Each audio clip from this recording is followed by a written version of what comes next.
Olá pessoal, o assunto dessa aula é bioeletrogênese. Eu sei que esse nome parece complicado, né? Bio, biologia, gênese, eletricidade e gênese, origem. Né? Na verdade, a gente vai estudar qual que é a origem da eletricidade biológica ou da eletricidade gerada pelo nosso corpo. Parece estranho falar que o nosso corpo gera eletricidade, mas é esse o fato. Isso é importante, é fundamental para o funcionamento do sistema nervoso, e de outros sistemas do corpo humano, como o sistema muscular, o sistema cardiovascular, cardíaco, o funcionamento do coração. Por que isso é importante agora no caso do sistema nervoso central? Durante muito tempo, uma das perguntas, uma das grandes dúvidas dos cientistas e dos filósofos era do que é feito o nosso pensamento. O Descartes, por exemplo, um filósofo francês que a gente já comentou aqui em outras aulas, lá na disciplina de Biologia Geral, dizia que no mundo existiam dois tipos de coisas, dois tipos de substâncias. As substâncias materiais, que possuem extensão, que ocupam lugar no espaço, e as substâncias do pensamento, que são diferentes, não ocupam lugar no espaço, não são feitas de matéria. Nota, a gente tem um dualismo aí, muito forte. A ciência moderna não endossa esse tipo de dualismo. Para a ciência moderna só existe um tipo de substância, as coisas físicas, as coisas materiais, ou as coisas físicas no sentido da energia, campos de força, campos de energia, formas de energia.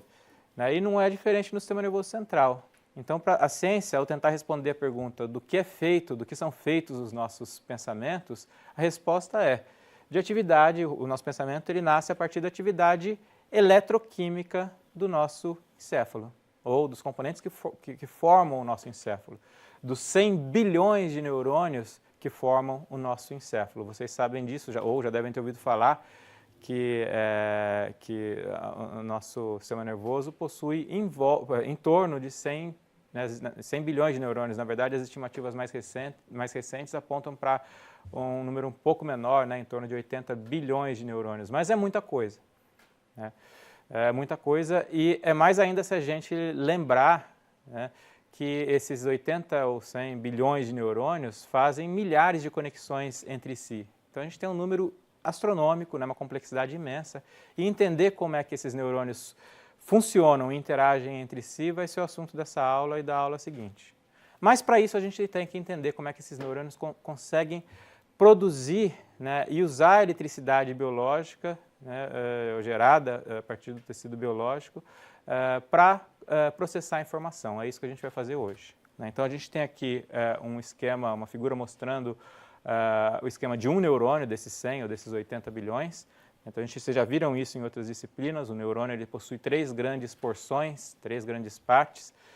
O corpo celular, o soma, uma árvore dendrítica, parece uma árvore mesmo, são dendritos que saem, são prolongamentos desse corpo celular. E, finalmente, um prolongamento maior, principal, que a gente chama de axônio, que pode ou não ser encapado, ser mielinizado, ser envolvido por uma célula glial, como vocês já viram lá na disciplina de células e tecidos.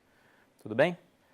Acontece que se a gente pegar um eletrodo e inserir no interior desse neurônio, a gente percebe uma negatividade, um acúmulo de cargas negativas no interior desse neurônio, no interior do neurônio. A gente percebe que a voltagem é negativa. Na verdade, um neurônio em repouso, ou seja, um neurônio que não está disparando um potencial elétrico, que é o que a gente vai ver daqui a pouco, se a gente medir essa voltagem, a gente vai ver que ela gira em torno de menos 65 milésimos de volts. A pergunta é, da onde vem esse valor? Por que se eu medir a voltagem no interior de um neurônio, eu obtenho esse valor de menos 65 milivolts? Da onde vem isso? E é isso que eu queria investigar com vocês nessa aula. Um neurônio em repouso, um neurônio que não está disparando um impulso elétrico, não está disparando um potencial de ação. A origem dessa diferença de voltagem entre o interior e o exterior da membrana, ela está na diferença de concentração iônica entre o interior e o exterior da membrana. Na verdade, a gente já falou isso também em aulas anteriores, lá no curso de Biologia Geral. Existe uma grande diferença de concentração de íons, de elementos carregados eletricamente, entre o intracelular e o extracelular. No caso dos neurônios, o que importa aqui, os dois principais íons que importam para a gente na aula de hoje, são os íons de sódio, que estão muito mais concentrados fora do neurônio, fora da célula, no extracelular, e os íons de potássio, que estão muito mais concentrados dentro da célula. Notem que isso aqui não é uma representação química usual, né? Usualmente a gente coloca entre colchetes. É só para vocês lembrarem que tem muito potássio dentro da célula, muito sódio fora da célula. E por que isso, né? Qual que é a origem dessa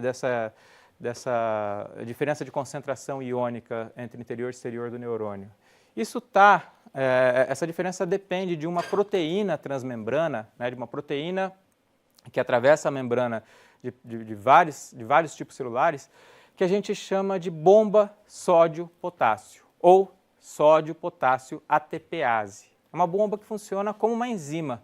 Na verdade, ela funciona como uma enzima porque ela quebra uma molécula de ATP, aquela molécula a partir da qual a gente obtém energia, e com a energia da quebra dessa molécula de ATP, ela bombeia, ela joga 3 moléculas, né, 3 íons sódio para fora do neurônio, né, para fora da célula, e concomitantemente 2 íons potássio para dentro da célula. Então é uma proteína importante porque ela gera essa diferença de concentração entre o interior e o exterior da célula. A partir do funcionamento dessa bomba, eu tenho muito sódio fora, muito potássio dentro, né?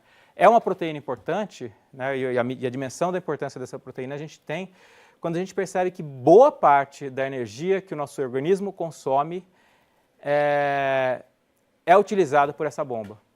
Ou seja, ela consome muita energia, então deve ser importante manter essas diferenças de concentração e a gente vai ver que realmente é o caso, né?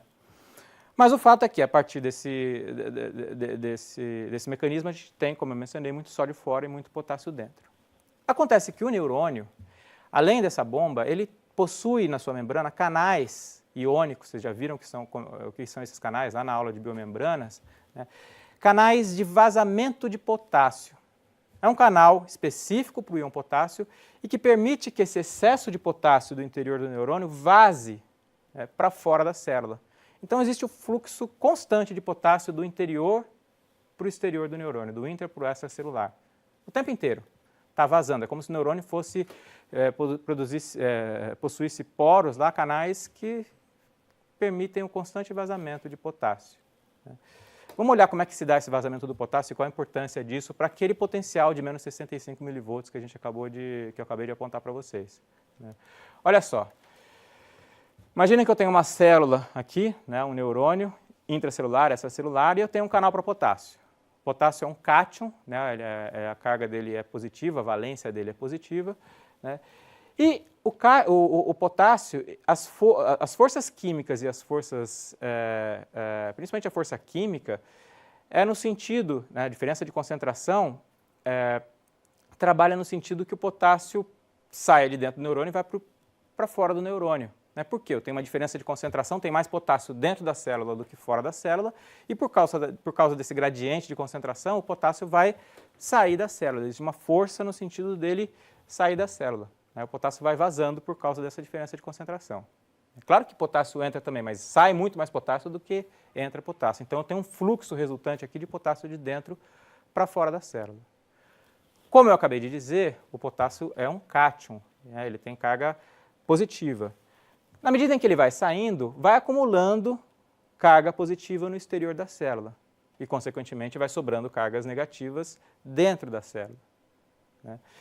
À medida em que isso vai acontecendo, vai se criando, além de um gradiente químico, ou seja, uma diferença de concentração de potássio dentro e fora da célula, vai se criando um gradiente elétrico. Que gradiente elétrico é esse? Começa a se criar um acúmulo de cargas positivas fora da célula e um acúmulo de cargas negativas dentro da célula. Eu começo a gerar agora um gradiente elétrico que começa a forçar agora o potássio no sentido inverso.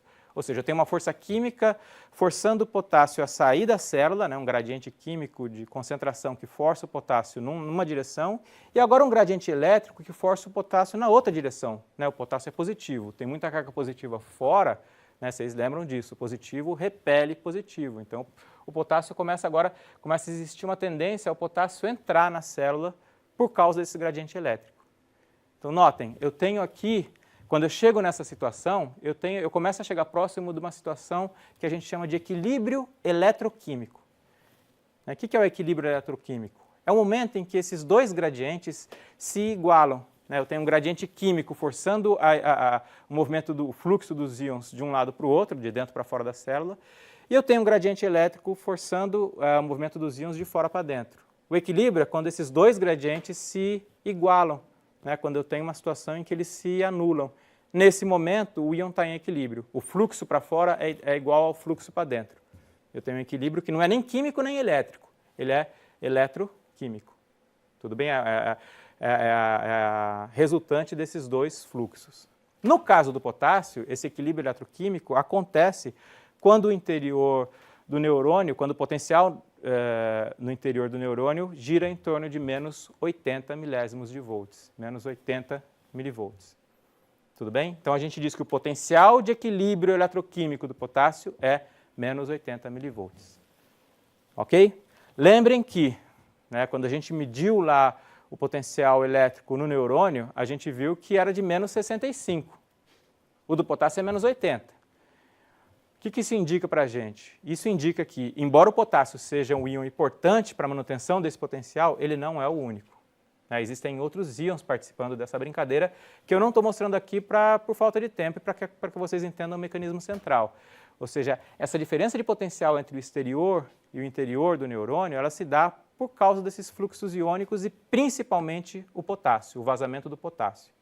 Tudo bem? Eu deixei de fora o sódio, o cálcio, que também participam desse potencial de repouso do neurônio. Tudo bem? Principalmente o sódio nesse caso. Mas se a gente se concentrar no potássio, acho que a gente pega a essência da coisa. Ok? Bom, vamos lá. Eu tenho lá então o meu neurônio em repouso. De novo, repouso não significa eu repousando, deitado no sofá, assistindo TV. Significa que esse neurônio está em repouso. Ele não está disparando um potencial, um impulso nervoso, um potencial de ação ainda. Né? Mas vamos supor que eu pegue esse neurônio e aplique um estímulo nele. O que é um estímulo? Podem ser várias coisas. A gente vai ver quais são esses estímulos na aula seguinte, nas próximas aulas. Né? Um estímulo, por exemplo, ele pode causar a abertura de canais iônicos aqui, como, por exemplo, um canal de sódio. Lembrem, o sódio está mais concentrado fora da célula. Se eu pegar um canal de sódio dessa membrana e abrir ele, por algum motivo que a gente vai ver mais para frente, o sódio vai entrar. Vejam, o sódio é um cátion, é uma carga positiva. Se eu tenho influxo, ou seja, fluxo para dentro aqui do neurônio de cargas positivas, o que eu tenho é o potencial de membrana aumentando, ou seja, entra a carga positiva, o potencial que era menos 65 vai ficar um pouquinho mais positivo. Então, o que esse gráfico aqui da direita mostra? Ele mostra o que acontece se eu abrir, por um período de tempo, canais de sódio. Se eu abrir na membrana desse neurônio canais de sódio, eu tenho uma entrada de sódio e com isso um aumento, ou uma diminuição da negatividade, um aumento da positividade dessa membrana. A gente chama isso de despolarização. A membrana foi despolarizada. Ela estava polarizada, ela ficou um pouco menos polarizada devido a esse influxo, a essa entrada de cargas positivas. Se eu fecho os canais, o neurônio volta lá para o repouso, ele volta lá para o equilíbrio e tudo bem. Ok? Acontece que algumas regiões dos neurônios possuem, além desses canais para potássio, desses canais para sódio que eu acabei de apontar, um outro tipo de canais, um outro grupo de canais que são bem peculiares, são bem específicos, e isso tem uma importância funcional grande, que são os canais dependentes de voltagem. O que é um canal dependente de voltagem? É um canal, o nome já indica, é um canal que se abre ou se fecha dependendo da voltagem da membrana. Quando a membrana atinge um determinado valor de voltagem, um determinado valor de despolarização, um determinado limiar, esses canais se abrem.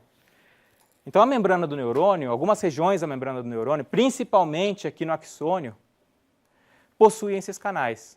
Possuem esses canais que se abrem quando a membrana chega num determinado limiar.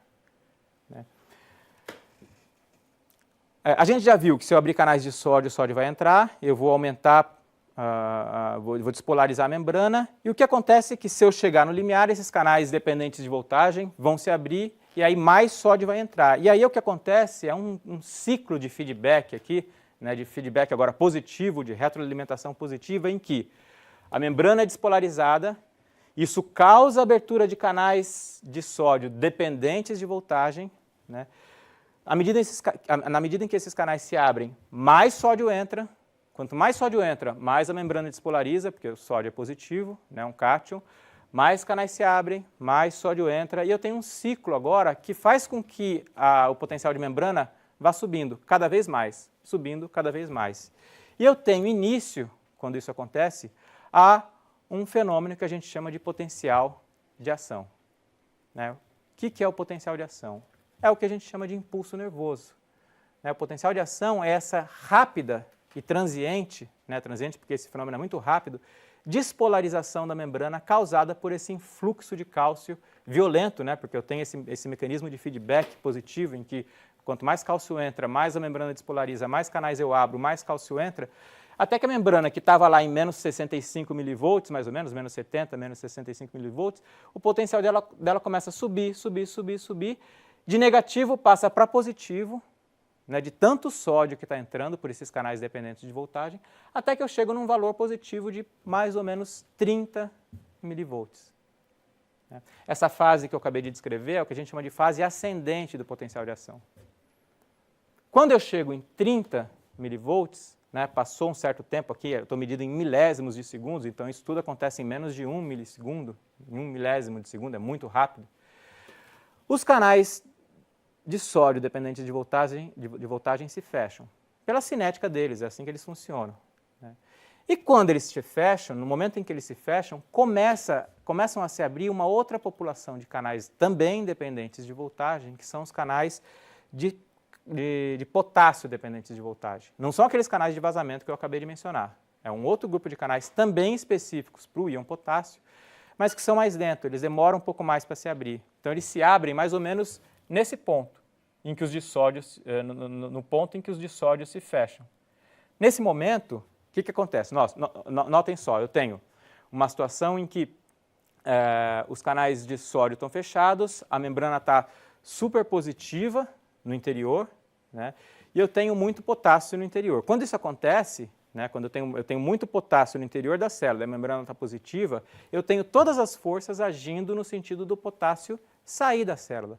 E agora eu tenho canais abertos, o que acontece é que o potássio começa a sair, também de maneira muito violenta, ou seja, tem um enorme fluxo de potássio de dentro para fora da célula, tanto pelo gradiente esse fluxo é guiado tanto pelo gradiente elétrico, né, ou seja, a célula está carregada positivamente no interior, quanto pelo gradiente químico, ou seja, tem muito mais potássio dentro da célula, sempre, né?